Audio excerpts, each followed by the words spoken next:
Hello, അതിന് പിന്നെ ഞങ്ങൾ പോയത് മറയൂർ ശർക്കര ഫാക്ടറിയിലാണ് കേട്ടോ. അപ്പോൾ ഇത് മൂന്നാറിലത്തെ വേറൊരു സ്ഥലമാണ്. ഇവിടെ നല്ല എന്താ പറയുക, മറയൂർ ശർക്കര ഫാക്ടറിയാണ്. ഇവിടെ വലിയൊരു കടയിൽ പോലത്തെ ഒരു വലിയ സംഭവത്തിൽ ഒരു ശർക്കര ഉണ്ടാക്കുന്നത്. ഞങ്ങൾ ഉണ്ടാക്കിയപ്പോൾ ചെന്നപ്പോഴേക്കും തീർന്നായിരുന്നു. കണ്ടോ, അവിടെ റോൾ ചെയ്ത് ഉരുട്ടി ഉരുട്ടി വെച്ചിട്ടുണ്ടായിരുന്നു. നല്ല ഭംഗിയാണ് കാണാൻ. അവിടെ നിന്ന് ടേസ്റ്റ് ചെയ്യാനൊക്കെ ഞങ്ങൾക്ക് തന്നിട്ടുണ്ട്. അപ്പോൾ എന്തായാലും നിങ്ങൾ കണ്ടു നോക്കും.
അവിടെ നല്ല മണമാണ് കേട്ടോ. ആ ശർക്കര ഇത് ഉണ്ടാക്കി കഴിയുമ്പോഴേ നല്ല ടേസ്റ്റുമാണ്. ഞങ്ങൾക്ക് അവിടെ ടേസ്റ്റ് ചെയ്യാനായിട്ട് തന്നിട്ടുണ്ടായിരുന്നു.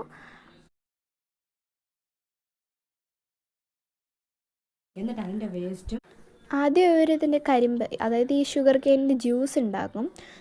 എന്നിട്ട് അതിനെയാണ് ഇവരെന്താ പറയുക, ഇങ്ങനെ മെൽറ്റ് ചെയ്തിട്ട് ഇങ്ങനെ ഹീറ്റ് ചെയ്തിട്ട് ഇങ്ങനെ ശർക്കരയായിട്ട് ഉണ്ടാക്കിയെടുക്കുന്നത്. മാത്രമല്ല, ഇവരിതിൽ കത്തിക്കാനായിട്ട് യൂസ് ചെയ്യുന്നത് ഈ ഉണങ്ങിയ കരിമ്പുകളൊക്കെ ഉണ്ടല്ലോ, അതിൻ്റെ ചെടിയാണ് ഇവരിവിടെ തീ കത്തിക്കാനായിട്ട് യൂസ് ചെയ്യുന്നത്. ഇതാണ് ഇവിടെയാണ് ഇവർ കരിമ്പ് ജ്യൂസ് ഉണ്ടാക്കിക്കൊണ്ടിരിക്കുന്നത്. ഇവിടെ കൂടെ ഒരു വലിയ മെഷീൻ വഴി ഇവരിങ്ങനെ ജ്യൂസ് ഇങ്ങനെ കൊണ്ടുവരിക. കരിമ്പിട്ടിട്ട് അപ്പുറത്തെ വഴി കൂടെ ഇങ്ങനെ ഇതിൻ്റെ ഒരു ജ്യൂസായിട്ട് ആ ലിക്വിഡ് ഫോമിൽ വരും.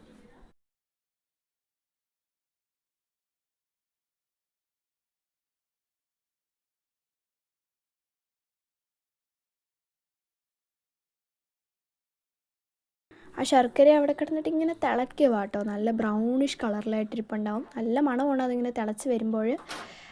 അപ്പോൾ നിങ്ങൾ കണ്ടോളൂ.